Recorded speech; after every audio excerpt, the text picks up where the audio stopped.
Jaya Radha Madhava Kunja Vihari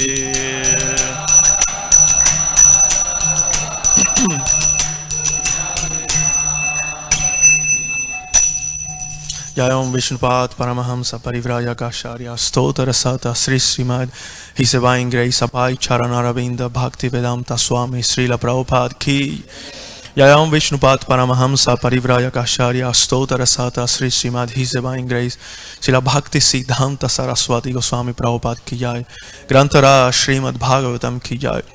All glories to the assembled devotees. All glories to the assembled devotees. All glories to the assembled devotees. All glories to Sri Guru and Sri Gauranga. All glories to Srila Prabhupada.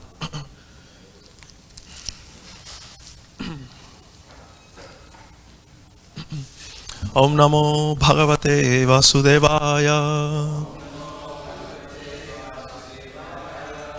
Om Namo Bhagavate Vasudevaya. Om Namo Bhagavate Vasudevaya.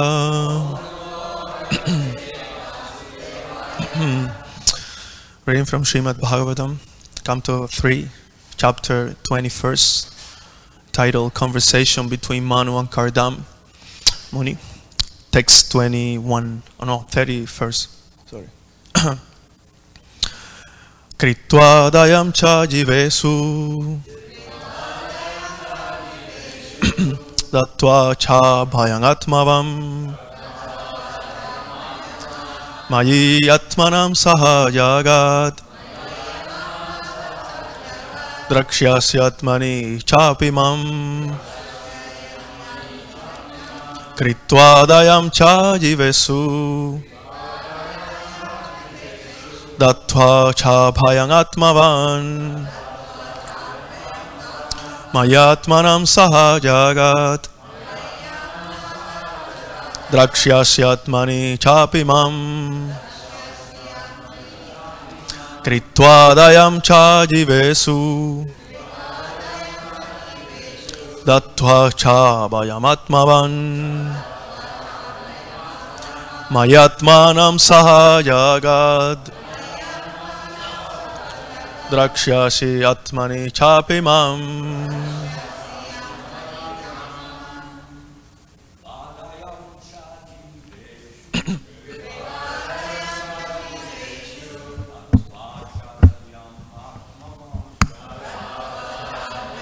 Atmavan Mayatmanam sahayagat Dakshasi atmani chapimam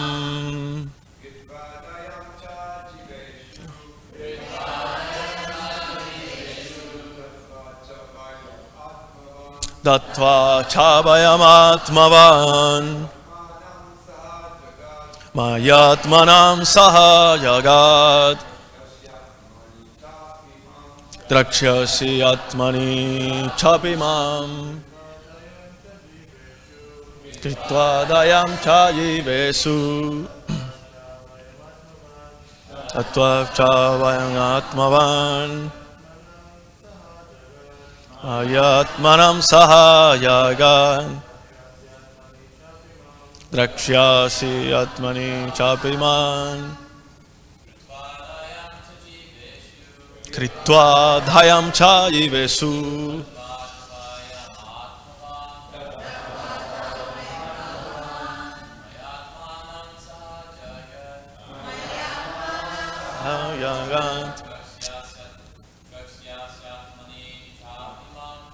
Drakshyasi atmani chapiman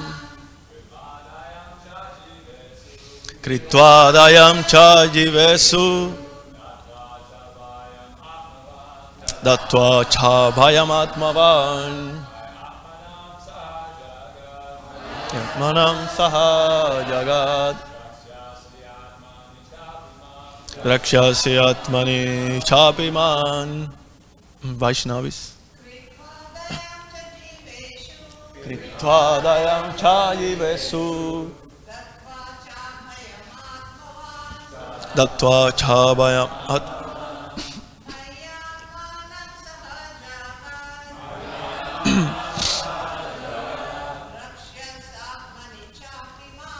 Rakshasya Gani Chapimam Tadayam Chayivesu Dattva Chabayamatmavan Ayatmanam Sahayagat Drakshyasi Atmani Chapiman Kritva Dayam Chayivesu Dattva Chabayamatmavan Ayatmanam Sahayagat Rakshasyatmani Chapiman Kritva, having shown Dayam, compassion, Cha, and Jivesu, toward living beings, Dattva, having given Cha and Abhayam, assurance of safety, Atmavan, self-realized, Mayi, in me, Atmanam, yourself, Sahayagat, along with the universe, Drakshyasi, you will perceive, Atmani, in yourself, Cha, and Api, also, Mam, me. Translation and purport by His Divine Grace, A.C. Bhaktivedanta Swami, Srila Prabhupada Ki Jai. Showing compassion to all living entities, you will attain self-realization. Giving assurance of safety to all, you will perceive your own self as well as all the universes in me and myself in you. Purport. The simple process of self-realization for every living entity is described here. The first principle to be understood is that this world is a product of the Supreme Will.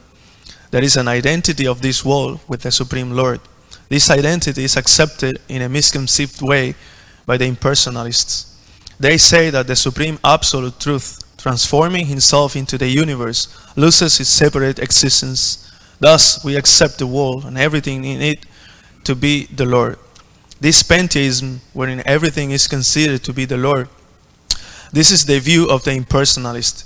But those who are personal devotees of the Lord take everything to be the property of the Supreme Lord. Everything, whatever we see, is a manifestation of the Supreme Lord. Therefore, everything should be engaged in the service of the Lord. This is oneness. The difference between the impersonalist and the personalist is that the impersonalist does not accept the separate existence of the Lord, but the personalist accepts the Lord. He understands that although he distributes himself in so many ways, he has his separate personal existence.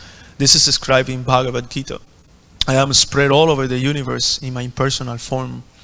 Everything is resting on me, but I am not present. There is a nice example regarding the sun and the sunshine. The sun, by its sunshine, is spread all over the universe, and all the planets rest on the sunshine. But all the planets are different from the sun planet. One cannot say that because the planets are resting on the sunshine, these planets are also on the sun. Similarly, the impersonal or pantheistic view that everything is God is not very intelligent proposal. The real position, as explained by the Lord Himself, is that although nothing can exist without Him, it is not a fact that everything is in Him. He is different from everything. So here also the Lord also says, you will see everything in the world to be non-different from me. This means that everything should be considered a product of the Lord's energy, and therefore everything should be employed in the service of the Lord. One's energy should be utilized for one's self-interest. That is the perfection of the energy. This energy can be utilized for the real self-interest if one is compassionate. A person in Krishna consciousness, a devotee of the Lord, is always compassionate. He is not satisfied that only he himself is a devotee, but he tries to distribute the knowledge of devotional service to everyone. There are many devotees of the Lord who faced many risks in distributing the devotional service of the Lord to people in general. That should be done. It is also said that a person who goes to the temple of the Lord and worship with great devotion, but who does not show sympathy to people in general or show respect to other devotees is considered to be a third-class devotee. The second-class devotee is he who is merciful and compassionate to the fallen souls. The second-class devotee is always cognizant of his position as an eternal servant of the Lord. He therefore makes friendship with the devotees of the Lord, acts compassionately towards the general public in teaching them devotional service, and refuses to cooperate or associate with non-devotees. As long as one is not compassionate to people in general in his devotional service to the Lord, he is a third-class devotee. The first-class devotee gives assurance to every living being that there is no fear of this material existence. Let us live in Krishna consciousness and conquer the essence of material existence. It is indicated here that Kardama Muni was directed by the Lord to be very compassionate and liberal in his household life and to give assurance to the people in his renounced life. A sannyasi, one who is renounced in the renounced order of life, is meant to give enlightenment to the people. He should travel, going from home to home to enlighten. The householder, by the spell of Maya, becomes absorbed in family affairs and forgets his relationship with Krishna. If he dies in forgetfulness like cats and dogs, then his life is spoiled. It is the duty of the sannyasi, therefore, to go and awaken the forgetful souls with enlightenment of their eternal relationship with the Lord and to engage them in devotional service. The devotee should show mercy to the fallen souls and also give them the assurance of fearlessness. As soon as one becomes a devotee of the Lord, he is convinced that he is protected by the Lord. Fear itself is afraid of the Lord. Therefore, what has he to do with fearfulness? I'm sorry. To award fearlessness to the common man is the greatest act of charity.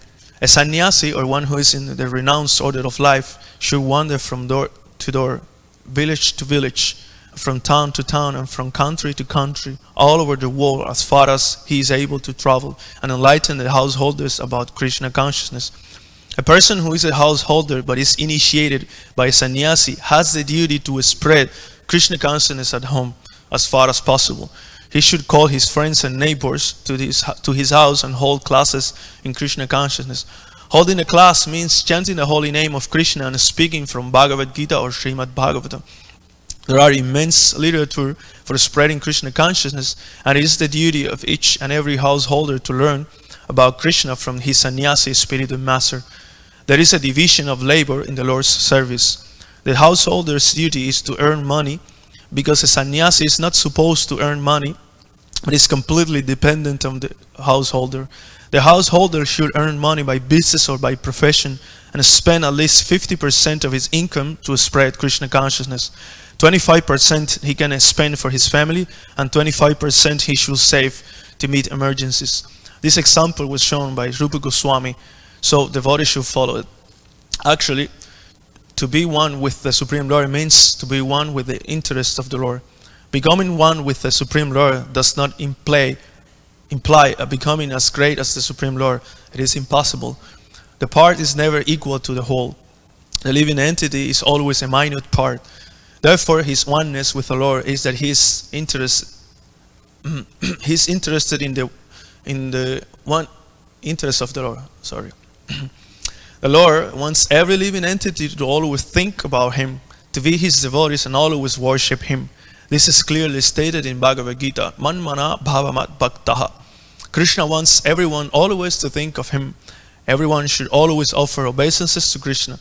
This is the will of the Supreme Lord, and devotees should try to fulfill his desires. Since the Lord is unlimited, his desire is also unlimited. There is no stoppage. And therefore, the service of the devotee is also unlimited. In the transcendental world, there is unlimited competition between the Lord and the servitor. The Lord wants to fulfill his desires unlimitedly, and the devotee also serves him to fulfill his unlimited desires. There is an unlimited oneness of interest between the Lord and his devotees.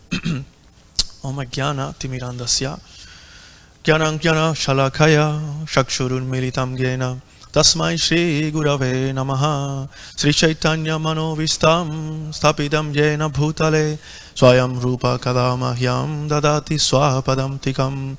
He Krishna Karuna Sindhu Dinabandhu Jagatpate Gopesha Gopika Kanta Radha Kamta Namostute Tapta Kamchana Gaurangi Radhe Vrindavaneshwari Prishavanu Sute Devi Pranamami Hare Priye Vanchakalpataru Vyascha Kripa Sindupya Evacha Patitanam Pavanebhyo Vaishnavebhyo Namo Namaha Sri Krishna Chaitanya Prabhu Nityananda Sri Advaita Gadadhar Shivasadi Gaura Bhaktavrinda Hare Krishna Krishna Krishna Hare Hare Hare Rama Rama Rama Hare Hare Ayanulambitau yau kanakavadata sankirtanai kapitaro kamalaya taksha Vishwambaro duyavaro yugadharma palo Vande yagat priyakaro karunavatara Vasamyaham yatrayano vimugdo mugdharmatai lokani haivaduke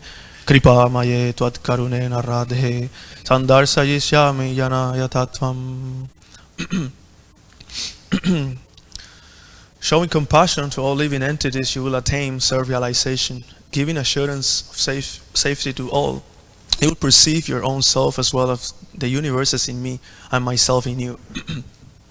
So this is a very elaborate purport of Srila Prabhupada. He basically presents a whole philosophy of Krishna consciousness in it. So there were several points he made, and one of them, one of the most important points in this purport is that he explains that there are three classes of devotees, and this is explained in the 11th canto of Srimad Bhagavatam, I believe, chapter 2. Sarva bhutesu yat pasye bhagavan bhavan atmanaha bhutani atmani bhutani bhagavati atmani esha bhagavato tama.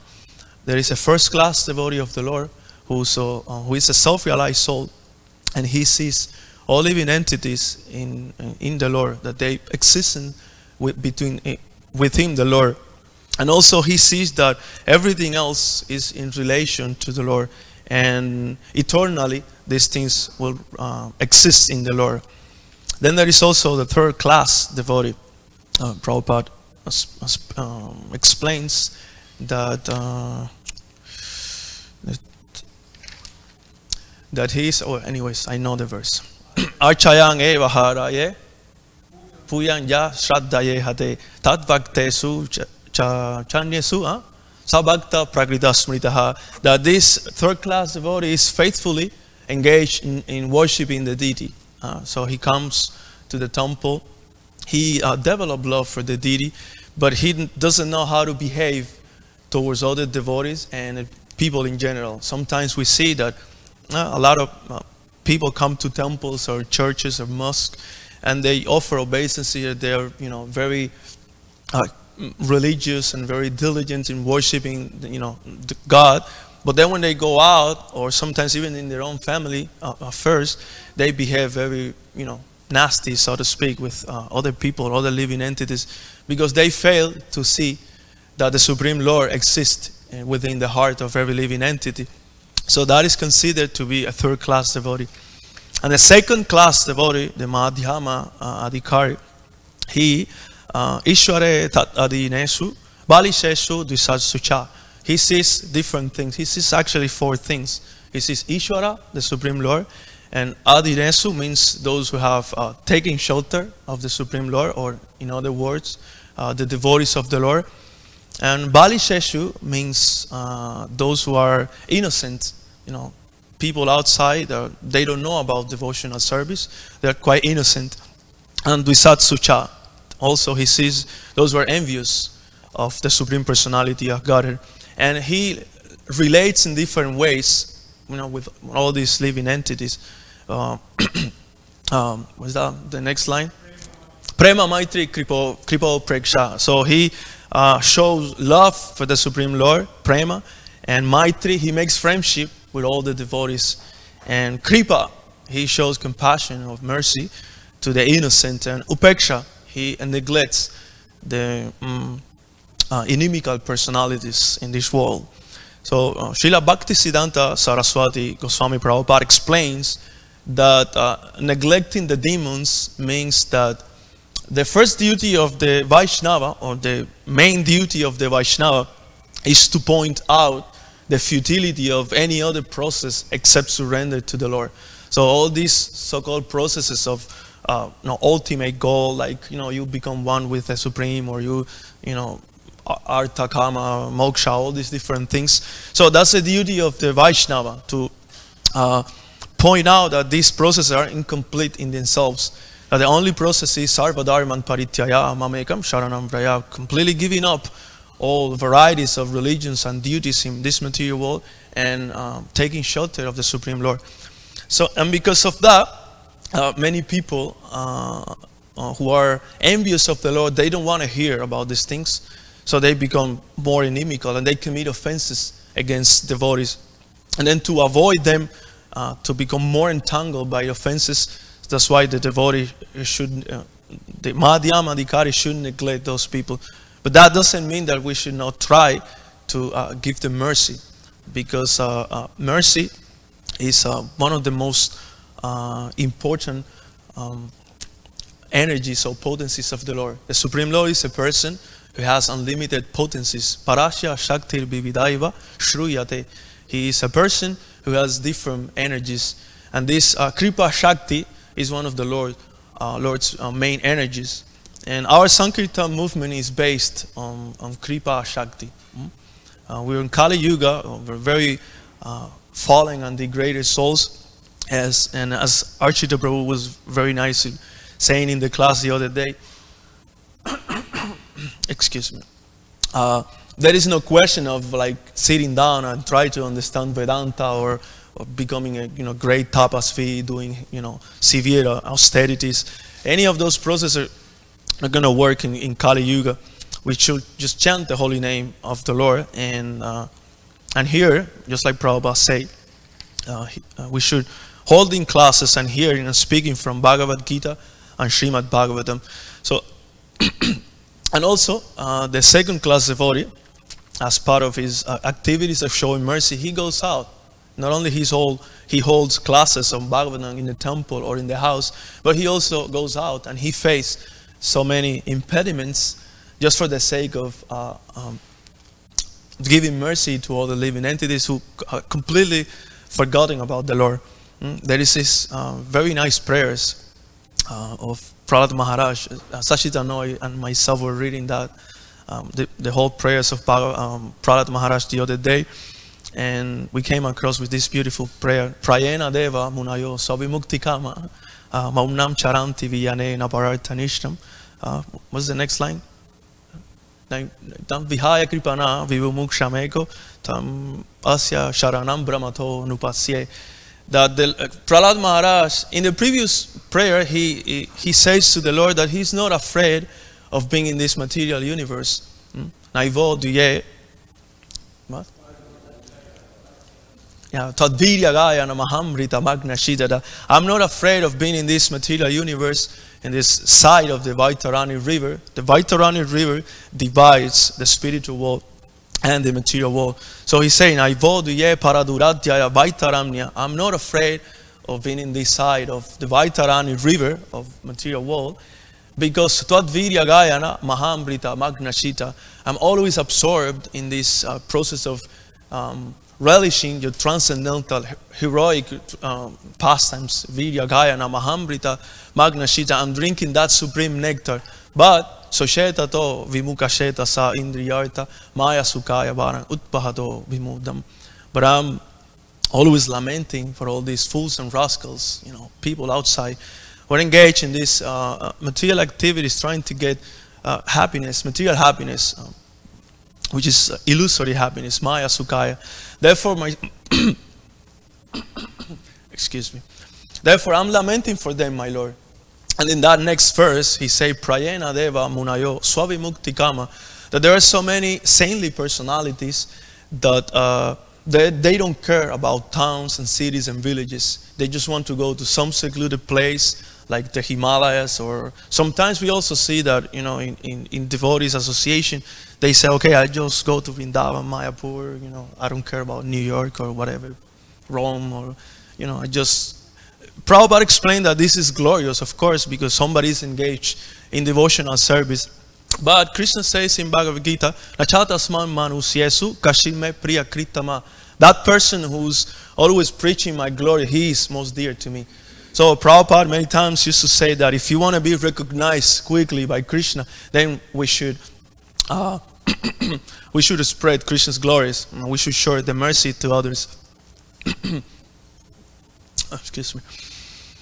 So this is the duty of the Madhyama Adhikari. You know, he should go out and face all these impediments, because material nature would definitely put forward so many obstacles. But the devotee of the Lord, second class devotee, he goes out and he tries to, just like in this verse, Prahlada Maharaj says that I know, my Lord, that without Krishna consciousness no one can be happy. There is no question of becoming happy in the material world.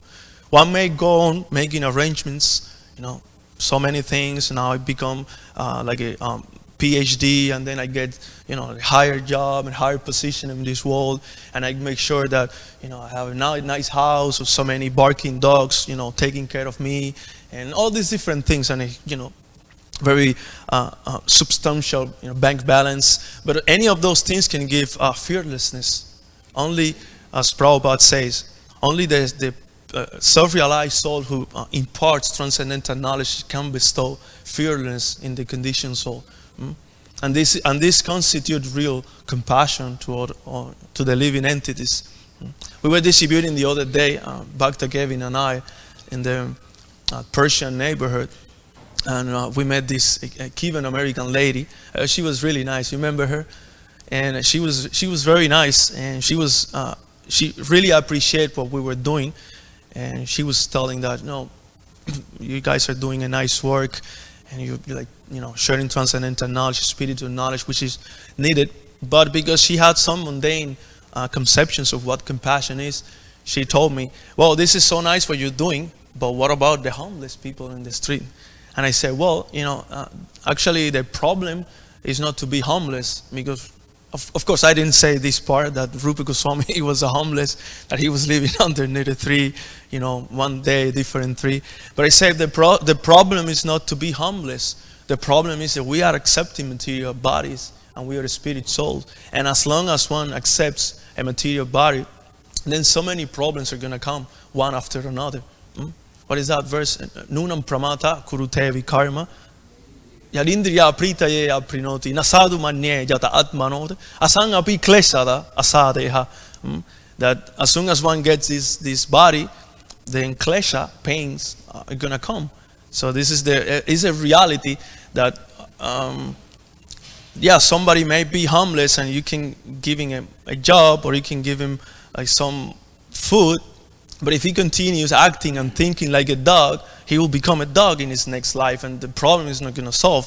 So the real problem is to give them transcendental knowledge so that he can understand these different things, like I am not the body, I am eternal spirit soul, Krishna is the supreme personality of Godhead, I am eternally connected with him, and my only and main duty is to engage in his unalloyed devotional service. This is real medicine. This destroys all the problems of you know, human life. Anartha upashaman shakshat bhakti yoga nadokshaye. One who engages in the process of bhakti yoga, all the anarthas and all the problems are vanquished. So this is the process. This is real knowledge, and this is real compassion. So everyone, as Prabhupada says in the purport, everybody should engage in the process of giving out or sharing Chaitanya Mahaprabhu's mercy or Prabhupada's mercy in this age of Kali Yuga regarding one's position in this world. Because sometimes you hear people saying that, okay, well, you know, I am a householder, the duty of preaching is for the sannyasis. You know, and the brahmacharis, they should go out and, you know, give out books and ask for donations to the people, and sannyasis who go around the world, like Prabhupada explains in the purport. But we as householders, you know, we should be very, you know, comfortable in our house and, you know, making sure that everything is okay. No, everything is not okay, actually, because we can die at any moment. So, and if we die, as Prabhupada says, in the purport somewhere, if we die in forgetfulness of our own constitutional position, then we may have to accept a body of a dog or a cat or something else, or snake or whatever it is. So this is real compassion, and everyone should engage in this process. There is a beautiful verse in the 6th canto of Bhagavatam, spoken by Dadishi Muni when the demigods came to ask him for his bones to make, for Indra to make this Vajra a weapon in order to kill Vritrasura.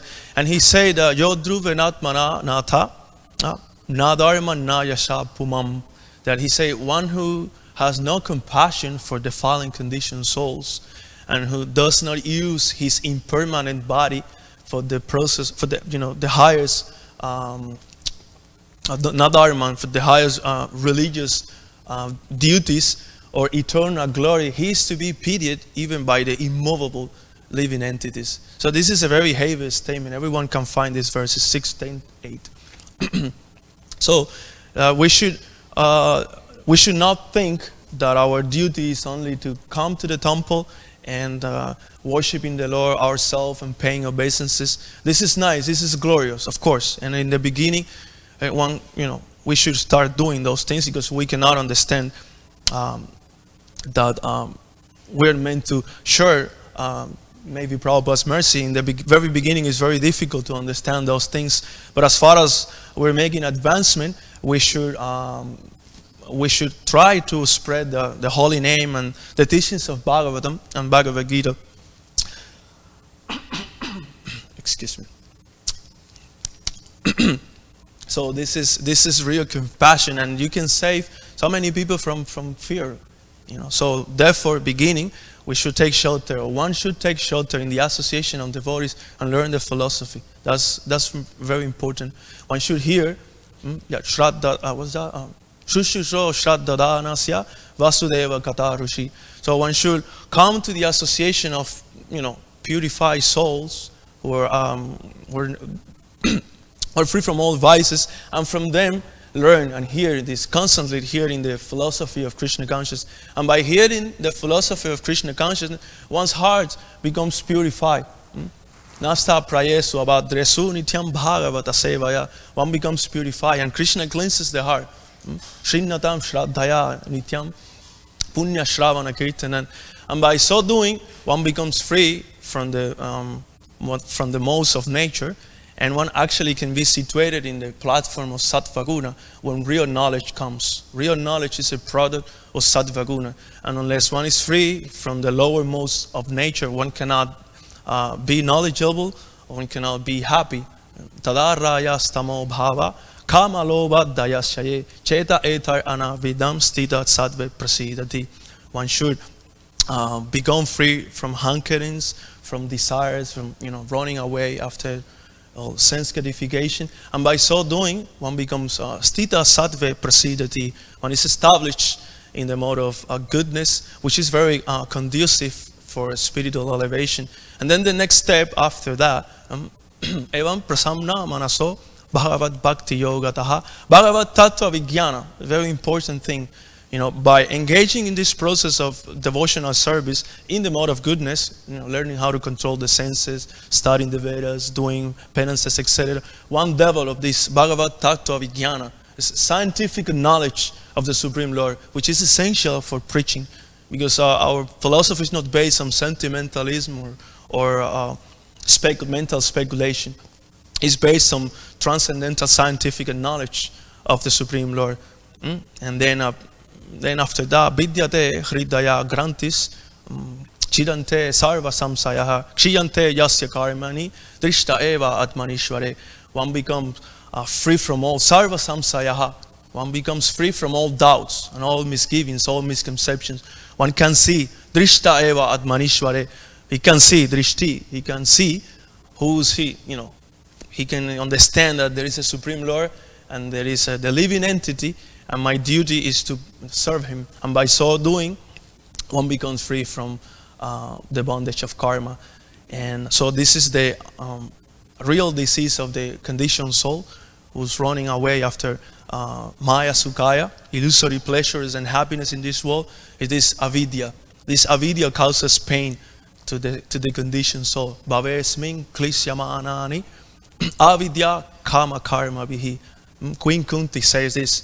She said that the problem is avidya, because avidya means ignorance, and ignorance means that we're thinking that we are this material body, or that we are belonging to a certain community. Yesterday we went to this Palestine rally to distribute books, and all these people were free Palestine, free Palestine. You know, they're thinking that they they belong to a certain place, a certain community. They don't know that they belong to the Supreme Lord. So this is called avidya, and as a result, one develops karma, one develops material desire, and then from the material desire, actual activity, karma bihi, comes. And by performing the activity, one glides down to hellish condition. One becomes more, his ignorance becomes more acute. So therefore, a devotee, or one who has accepted Sri Chaitanya Mahaprabhu as his worshipable Lord, and one who is faithful to Srila Prabhupada, he should try to spread in any possible way this unlimited mercy of the Lord. So I will end the class right here. If there is any comment or questions, or yes, Ravindra Prabhu, please. Hare Krishna.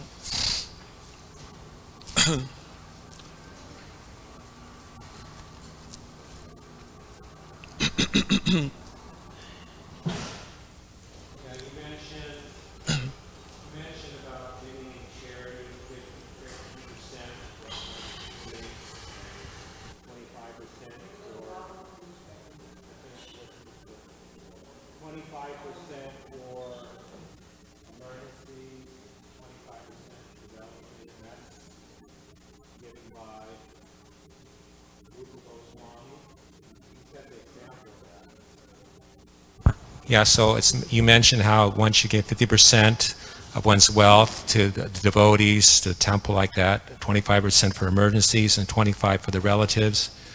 And this was set by Rupa Goswami. But does that mean, let's say one gets, every month one makes a certain amount, one gives 50% to the temple? Or does that mean that at the end of one's life, all the accumulated wealth one should give 50% to the temple? Because that's what Rupa Goswami actually did. So I'm just wondering, which one is it?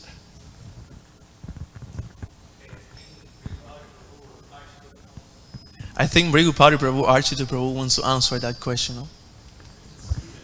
Okay. I mean, you are seniors, Yeah, he writes that many times in Bhagavatam's ideal way.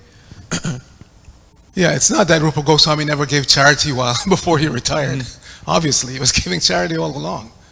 He just said that as a formula because most of us do that. During the lifetime, we don't give any charity, but at least at the end, follow this formula. But that doesn't mean he wasn't giving any charity while he was a minister and had so much money. Obviously, he was giving charity throughout his whole life. It's not a problem. It's not a question of just at the end. Anyway, I wanted to commend you for giving very nice class. We are very happy to see that you're developing into a very nice shloka wala.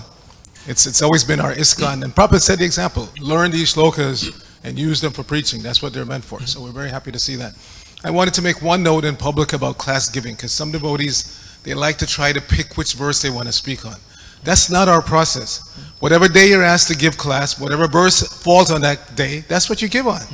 That's how you learn. That's part of the surrender of being a speaker in Krishna consciousness. Don't try to pick which verse you want to speak on.